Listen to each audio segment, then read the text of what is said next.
Amy's alarm rang at 6:30 a.m., but she had already been awake long before it sounded. She lay still in bed, her body heavy but her mind restless, thoughts running in circles as if she had spent the whole night sprinting inside her own head. When the alarm finally pierced the silence, she forced herself up, washed her face, and stared at her reflection. The tired eyes staring back at her did not match the careful layers of skincare she had applied the night before. She made herself a cup of coffee and scrolled through her emails. Work deadlines stacked one on top of another, each subject line pressing against her chest like invisible weight. She switched to social media, hoping for distraction, but found herself comparing her quiet, chaotic life to curated images of people who seemed endlessly happier, more successful, more at peace.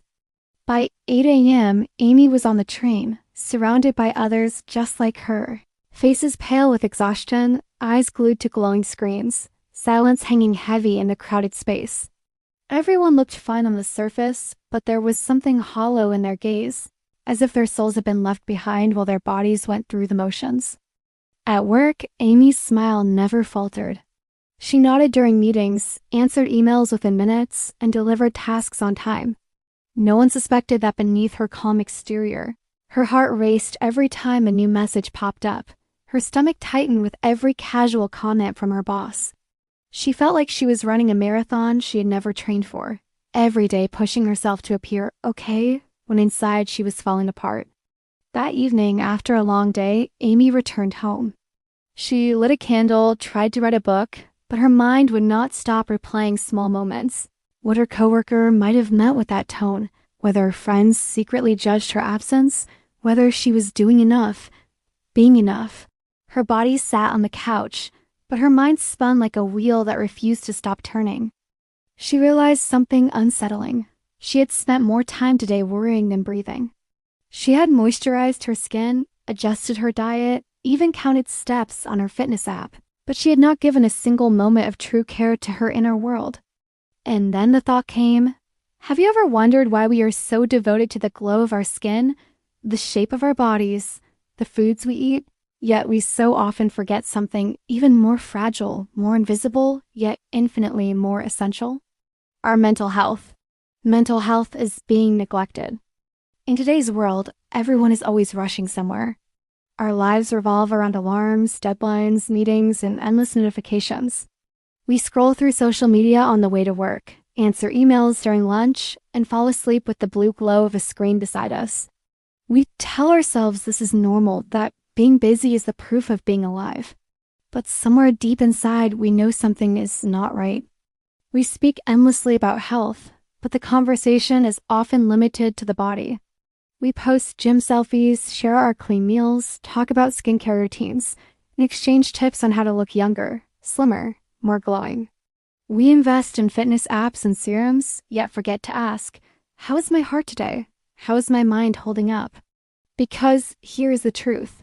A beautiful complexion cannot heal a heart that feels broken. A perfect body cannot pull someone out of depression. We spend hours tending to what the mirror shows, but neglect the invisible part of us that silently determines the quality of our lives. That neglect has a cost. It shows up in sleepless nights, when your body is exhausted, but your mind refuses to rest. It shows up in mornings where you wake up already tired, as if the day is taken from you before it even begins. It shows up in that heavy silence when you scroll through social media and feel your chest tighten, comparing yourself to people you don't even know. Sometimes it takes the shape of anxiety. You feel restless, unable to focus, your thoughts moving so fast that you lose control of them. Sometimes it looks like burnout, where even the smallest task feels impossible and joy disappears from things you once loved. Sometimes it is the quiet emptiness you cannot explain, the sense that no matter what you achieve, it all feels meaningless in the end. Yet we rarely speak of these wounds because they are invisible. A cut on your hand is easily seen and treated, but a crack in your spirit is often ignored. Society has taught us to brush it aside, to keep functioning, to pretend we are fine. But pretending does not heal. Silence does not soothe. And so we continue polishing the outside while the inside quietly erodes. We smile while carrying storms no one else can see.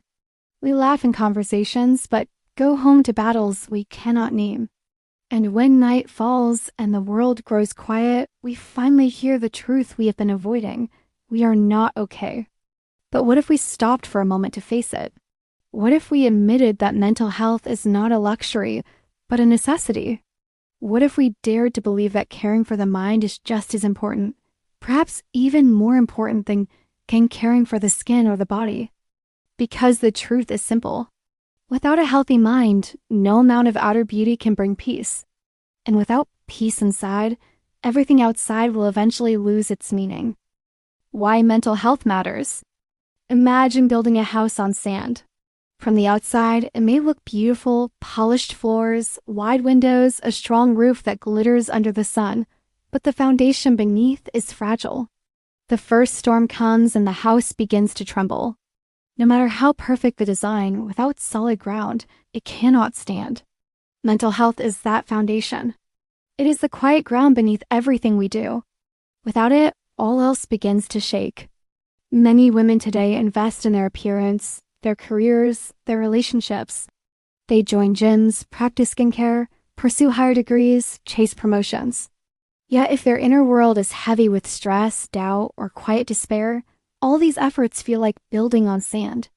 A body that is exercised daily but weighed down by constant anxiety will eventually collapse. Muscles may be toned, but the heart beats too fast at night, and sleep becomes shallow. The body cannot bloom when the mind is suffocating.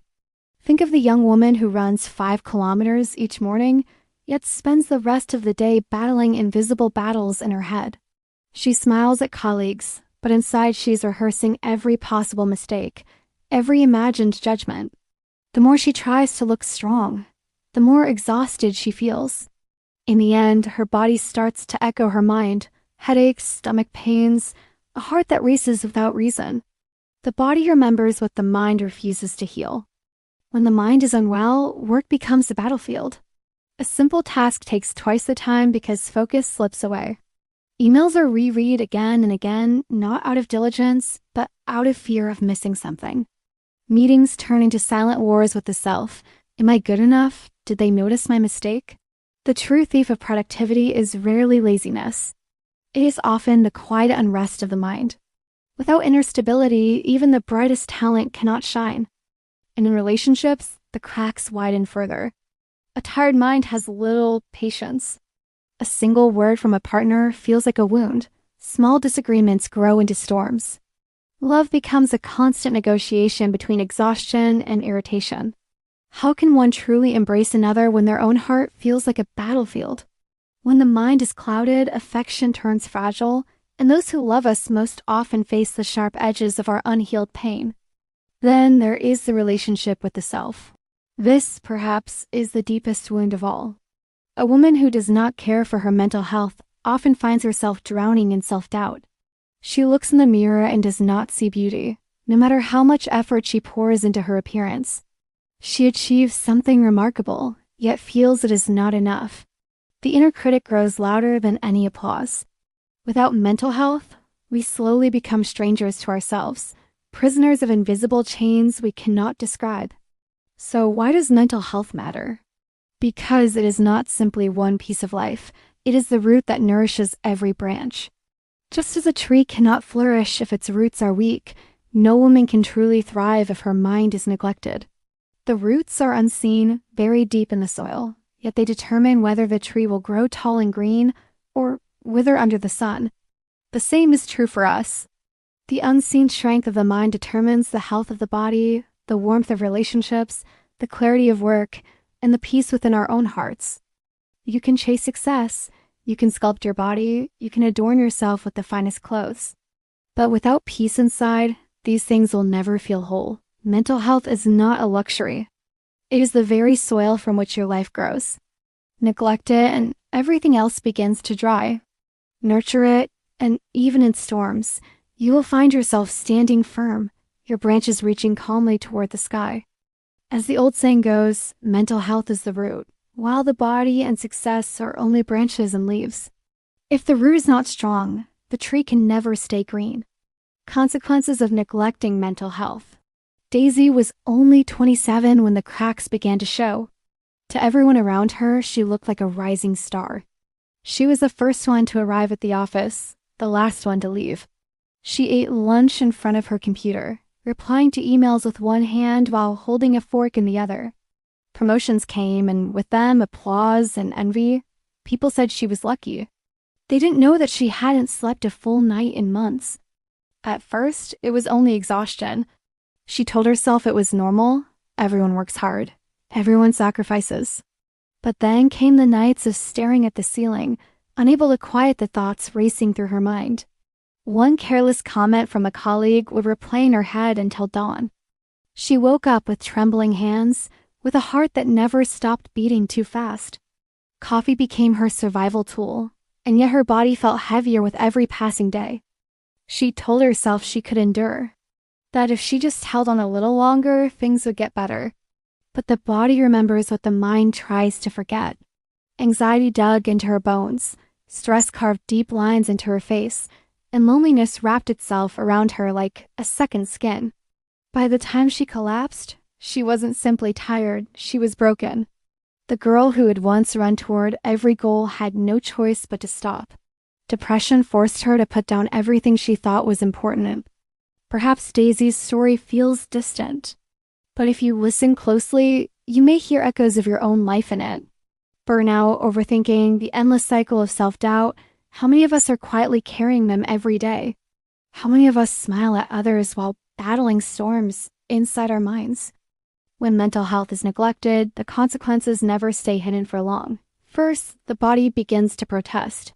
Anxiety steals your sleep. Stress weakens your immune system. A heart weighed down by invisible burdens eventually makes the whole body collapse. Then relationships begin to fray. You grow irritable with the people you love, withdrawing into silence when they reach for you. Misunderstandings multiply, and before you realize it, the bonds that once held you together feel fragile, ready to break. Worst of all, life itself starts to lose meaning. The laughter that once made you feel alive now sounds distant.